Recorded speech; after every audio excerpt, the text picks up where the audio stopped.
मैं कविता हूँ। उम्र यही कोई 28 साल की, पर मेरी आँखों में उम्र से कहीं ज़्यादा थकान और दिल में उम्र से कहीं ज़्यादा तन्हाई है। शायद इसलिए, क्योंकि ज़िंदगी ने मुझे बहुत जल्दी विधवा बना दिया।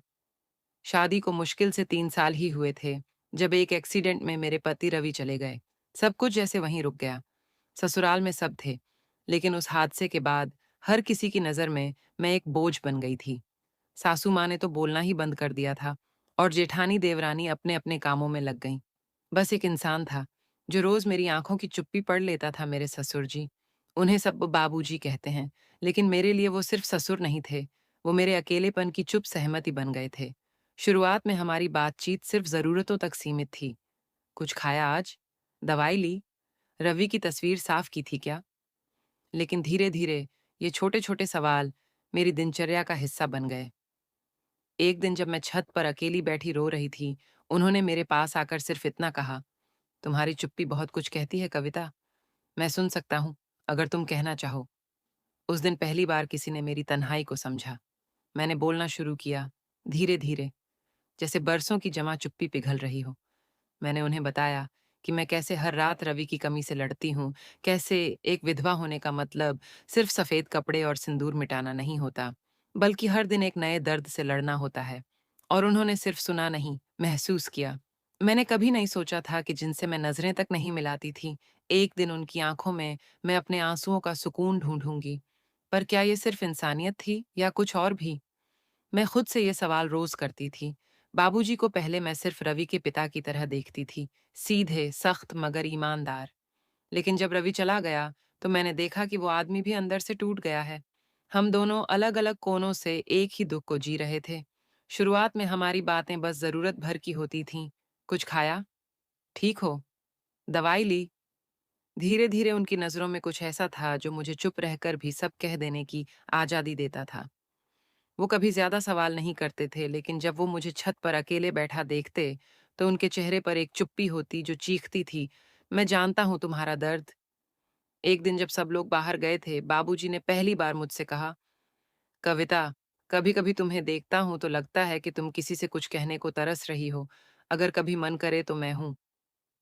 बस उस दिन मैंने टूट कर कह दिया, कैसे मुझे लगता है कि मैं इस घर में जीवित होकर भी मरी हुई हूँ। कैसे रवि की यादें मुझे अंदर से कुतरती हैं। कैसे मेरा अपना कोई नहीं बचा। बाबूजी चुपचाप बैठे रहे।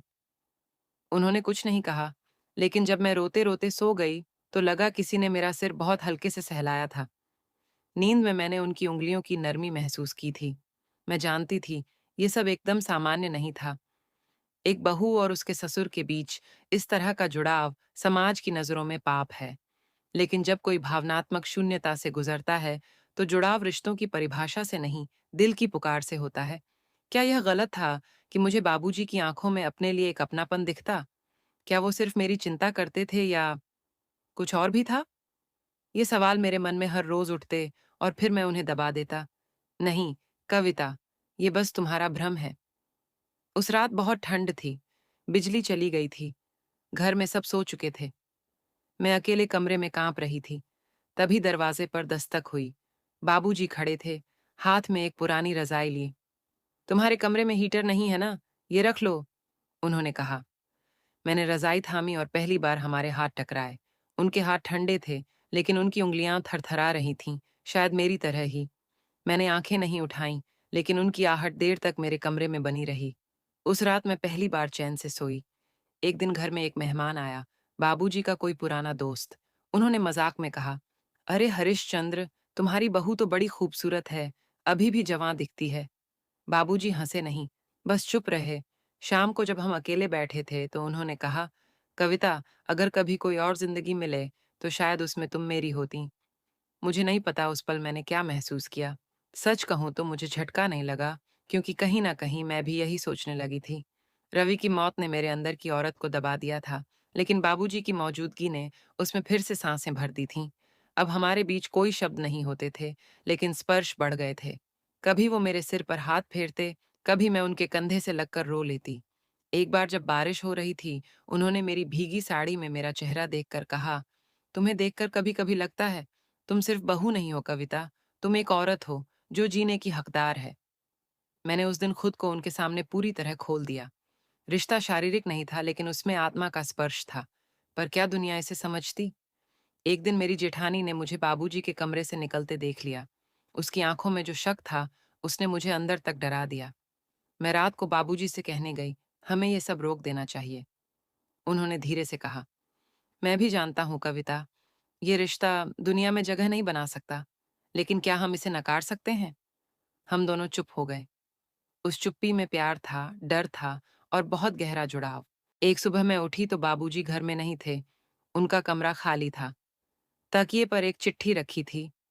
कविता, मैं जानता हूँ कि हमारा रिश्ता समाज की नज़रों में गलत था, पर मेरी नज़र में वो पवित्र था। इसलिए मैं जा रहा हूँ, कहीं दूर, जहाँ तुम्हारे नाम से मेरा कोई नाता ना जोड़ा जाए। तुम फिर से जियो, बिना किसी बोझ के। तुम्हारा हरिश्चंद्र, बाबूजी। मैं चिट्ठी लेकर बहुत देर तक रोती रही। वो चले गए, पर अपने साथ मेरी आत्मा का एक हिस्सा भी ले गए। आज मैं गांव की पाठशाला में बच्चों को पढ़ाती हूँ। लोग मुझे आदर्श विधवा मानते हैं, पर मैं जानती हूँ, मैं सिर्फ एक विधवा नहीं हूँ, मैं एक अधूरे रिश्ते की संजीवनी हूँ। बाबूजी आज भी मेरे सपनों में आते हैं। हम साथ बैठते हैं, चाय पीते हैं और बिना बोले सब कह देते हैं। कभी-कभी सोचती हूँ, अगर एक और जन्म मिला, तो मैं फिर रवि की पत्नी नहीं, बाबूजी की कविता बनना चाहूंगी।